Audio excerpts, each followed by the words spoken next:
Bonjour à tous, aujourd'hui on va se pencher sur One Last Kill, un épisode spécial dérivé de la série Punisher avec Jon Bernthal. Alors déjà on va rappeler ce qu'est un spécial, histoire de situer les choses. Un spécial ce n'est rien d'autre qu'une histoire indépendante de la série principale, mais aussi de son futur car il n'annonce pas forcément l'arrivée d'une nouvelle saison. Oh merde. À tous ceux qui rêvent donc d'une saison 3 solide pour le Punisher, vous allez sans doute devoir prendre votre mal en patience. Ceci étant précisé, nous retrouvons donc, non sans une certaine appréhension, Frank Castle dans une courte aventure de 45 minutes. Et là vous allez me dire pourquoi avec appréhension, car pour tout fan de justice expéditive qui se respecte, le Punisher est une friandise rare, un plat réservé aux fins gourmets. Angus qui a des couilles. On n'est pas nombreux à se rappeler correctement de la version de Dolph Lundgren, que je vais laisser de côté pour cette critique.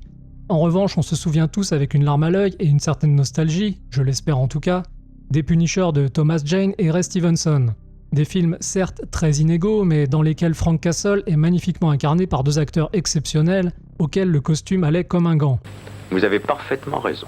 On se rappelle aussi de la très bonne première saison diffusée par Netflix, dans laquelle le personnage était interprété cette fois par Jon Bernthal, dans une aventure là encore non dénuée de problèmes, mais globalement fort satisfaisante.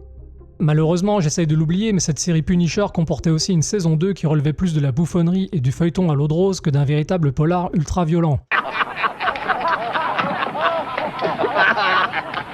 On pense à y trouver un Jigsaw horriblement défiguré suite au final de la saison 1, dans lequel il se faisait tout de même détruire le visage sur un miroir en miettes, et finalement on a eu droit à un clone du Hansel de Zoolander qui comptait fleurette à sa psy, dans une succession d'épisodes tous plus ridicules les uns que les autres. Voilà pourquoi j'attendais ce nouveau chapitre de la saga avec une certaine inquiétude. Mais que vaut donc ce nouveau Punisher ? Eh bien en peu de mots je vous dirais que ce n'est pas moche, et il n'entachera pas le personnage, loin de là, mais ce n'est pas ce que j'appellerais non plus un retour fulgurant. One Last Kill propose une expérience rythmée mais un peu tiède, qui ne restera pas longtemps dans les mémoires. Une intuition, je sais pas, une petite intuition, c'est tout. Nous y retrouvons un Frank Castle désœuvré, en train de broyer du noir, après le nettoyage réussi de la quasi-totalité de l'organisation criminelle responsable de la mort de sa famille. Un coup de balai qui aura aussi brisé le fragile équilibre des forces dans le quartier new-yorkais, puisqu'en l'absence d'une autorité ferme, la zone est en proie au chaos et à des bandes de voyous ultra-violents que la police, apparemment équipée d'une unique voiture, ne parvient pas à réguler. Pour visualiser tout ça correctement, imaginez certains endroits en France actuellement ou Détroit dans Robocop 2 et vous aurez un aperçu de l'ambiance. C'est une expérience formidable. Ajoutons à ça que la dernière survivante de la mafia est bien décidée à se venger du Punisher en envoyant à ses trousses tous les criminels du quartier. Alors si vous êtes vraiment fan du personnage, cet interlude devrait vous rappeler instantanément le superbe court-métrage intitulé Dirty Laundry, sorti en 2012, avec lequel la comparaison est inévitable. Et pour cause, puisque Jon Bernthal, qui est ici acteur mais aussi producteur et scénariste, avoue s'être inspiré de Thomas Jane pour ce nouveau chapitre de la saga. En termes de narration, les deux cours proposent des thèmes similaires dans lesquels le Punisher se retrouve impliqué malgré lui dans un affrontement sanglant avec le voisinage, et même si les deux histoires tiennent sur un ticket de métro, One Last Kill ne raconte finalement pas grand chose de plus malgré sa demi-heure supplémentaire. Bon alors, finissons-en tout de suite. Bien au contraire, l'épisode de Jon Bernthal est inutilement étiré par les problèmes de conscience habituels du Punisher, qui se manifestent par des apparitions un peu pénibles et une série de flashbacks parfaitement inutiles pour qui connaît un peu le personnage. Et ceux qui ne connaissent pas peuvent toujours regarder les anciens films ou la série, dans lesquels ils trouveront tout le contexte qui pourrait leur manquer. Aussi, certains ont l'air de penser que la version de Frank Castle proposée par Jon Bernthal est plus développée psychologiquement que celle de ses glorieux prédécesseurs. Alors ne vous y trompez pas, j'apprécie grandement le travail de l'acteur et je ne déteste pas son jeu, qui me fait parfois penser à un croisement entre Stallone et De Niro, deux acteurs dont il reprend bien l'intensité et la tension intérieure. Ceci étant dit, je trouve aussi qu'il en rajoute souvent dans le pathos, les airs de chien battu et les mouvements de tête à la limite de la caricature. Il lui faudrait un petit remontant. Un style de jeu excessivement mélodramatique qui n'apporte aucune profondeur particulière au personnage et auquel je préférerais toujours le jeu tout en subtilité de Thomas Jane. Sans parler de Ray Stevenson dont le visage marqué et le regard dur suffisaient déjà à camper le personnage. Bref, j'aime bien Bernthal, mais quand je pense au Punisher, je pense d'abord à ces deux acteurs dont les physiques collent mieux au rôle selon moi. One Last Kill bénéficie de moyens plus importants que Dirty Laundry, dont il ne fait pourtant pas forcément un meilleur usage. L'épisode propose des scènes d'action plus ambitieuses, assez proches d'une guérilla urbaine, là où le cours avec Thomas Jane se cantonnait à un bref affrontement avec une bande dans une rue malfamée.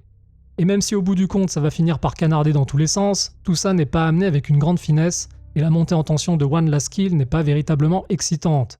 Vous pouvez tout me dire, je suis forte. Car là encore, l'épisode se fait damer le pion par Dirty Laundry, dans lequel les événements qui précèdent l'escalade sont beaucoup mieux maîtrisés. La trivialité du passage au lavomatique, qui joue sur le décalage avec les horreurs de l'extérieur, et l'échange avec le commerçant du coin sont beaucoup plus intrigants que les lamentations sans fin de Castle dans son appartement vide.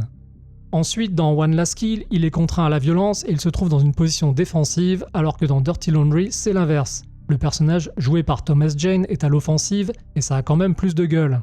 Et ils nous ont eu par surprise en plus. Faut-il y voir un signe des temps ? Je ne sais pas, en tout cas cette comparaison me rappelle un peu le débat certes stérile autour des rééditions de Star Wars, dans lesquelles Han Solo ne tire plus le premier. Rien de tel pour affadir un personnage. Mais ne soyons pas trop durs non plus, avec un peu de mauvaise foi on pourrait arguer que dans One Last Kill, l'offensive a déjà été effectuée par l'élimination de la famille mafieuse, dans une scène par ailleurs très violente qui honore le personnage, même si le pire se déroule hors champ. Le court-métrage de Jon Bernthal ne lésine donc pas non plus sur la violence par certains côtés. La séquence d'émeute, qui est le gros morceau de l'épisode, est d'ailleurs plutôt sympathique, avec sa brutalité, ses fusillades et son gore plutôt discret, même si plusieurs choses viennent tempérer mon enthousiasme. Les effets numériques sont beaucoup trop présents, c'est devenu une habitude, et vous allez bouffer encore du sang digital, en veux-tu, en voilà. Mais il va falloir faire avec désormais, et ce n'est pas ça le plus ennuyeux. Pour ceux qui ne sont pas au courant, sachez que la séquence inclut une scène complètement ratée avec un personnage en 3D malheureusement très reconnaissable. On ne sait pas bien si c'est une vraie cascade avec un visage en 3D collé dessus, ou un mannequin 3D complet, mais une chose est sûre, ça fait mal aux yeux comme on dit, et personnellement je n'aurais pas laissé ça traîner dans le montage final. Oh bon Dieu. Le Punisher fait aussi des choix tactiques parfois curieux qui m'ont laissé perplexe. Pourquoi se réfugier sur le toit qui ne comporte aucune issue de secours par exemple ?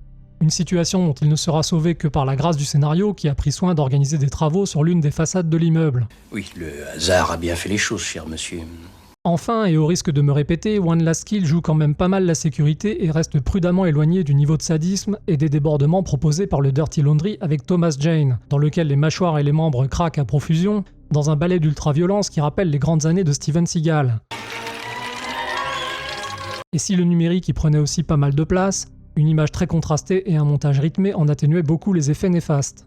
Enfin, pour terminer, ce Punisher n'est pas woke, une fois n'est pas coutume, même si certains choix paraissent tout de même un peu suspects, comme la scène d'ouverture dans laquelle un gentil SDF noir se fait agresser par une bande de skinheads particulièrement vicieux, qui rappelle plus le New York des années Robocop et Bronson que celui d'aujourd'hui.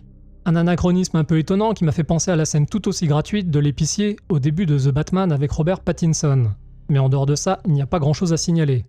Voilà, échappée belle. Maintenant, tout est en ordre. Retournez au travail, les gars. En conclusion, ce Punisher One Last Kill n'est pas mauvais, mais il n'est pas forcément bon non plus. Malgré l'avertissement planté au début, qui invite le spectateur à vérifier que la chose conviendra à sa sensibilité, cette nouvelle aventure de Frank Castle ne choquera pas grand monde avec ses cascades un peu molles, ses mitraillades attendues et ses effets gore en demi-teinte. On en retiendra tout de même quelques bonnes scènes, dont le final dans la boulangerie et un certain flashback particulièrement violent. Aussi, malgré son pathos outrancier et les allers-retours inutiles dans ses souvenirs, le personnage campé par Jon Bernthal tient quand même très largement la route. Quant à savoir si ce One Last Kill est vraiment mémorable, c'est une autre histoire. Non, t'es pessimiste, c'est pas encore fini. J'imagine que ceux qui ne connaissent pas trop le personnage y trouveront aisément leur compte, mais pour les autres, le résultat risque de ne pas être à la hauteur de leurs attentes. Et c'est encore pire quand on le compare au court-métrage de 2012, son modèle minimaliste, qui le surpasse dans tous les domaines. Gageons que n'est pas Thomas Jane ou Ray Stevenson qui veut, que les temps ont changé et qu'il devient quasiment impossible de faire de nos jours un Punisher digne de ce nom, cruel, violent et sadique comme on les aime. Alors pour reprendre les mots de Frank Castle dans le final de Dirty Laundry, ce nouvel épisode propose-t-il justice ou châtiment ? N'hésitez pas à me partager votre avis en commentaire, merci à tous ceux qui suivent la chaîne et ce sera tout pour aujourd'hui. Je vous dis donc à bientôt pour une nouvelle critique. J'aimerais tellement m'abonner à Cinéblast. Ouais, abonne-toi. C'est super.